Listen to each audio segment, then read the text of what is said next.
Hai semua, saya dari pasukan sokongan ABS. Video ini akan mengajar anda cara mendaftar masuk secara berkumpulan. Mula-mula pergi ke Daftar Masuk. Kemudian tekan Daftar Masuk Berkumpulan di sebelah. Di sini, pilih 2 atau lebih bilik untuk daftar masuk. Kemudian scroll ke bawah dan tekan butang Seterusnya. Dan tekan butang Sahkan.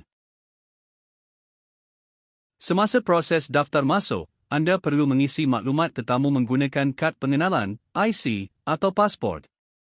Di bahagian pasaran dan sumber perniagaan, pilih pilihan yang sesuai.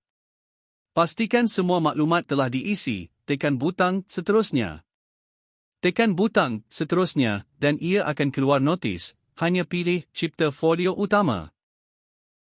Di sini, pilih bilik yang akan dijadikan bilik folio Indo untuk pembayaran.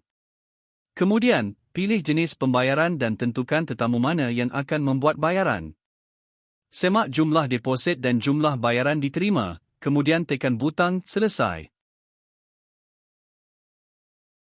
Di sini, anda boleh mencetak folio dan resit deposit.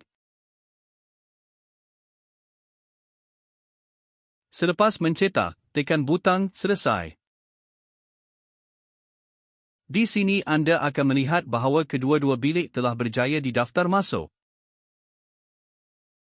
Terima kasih dan harap video ini membantu anda memahami cara mendaftar masuk secara berkumpulan.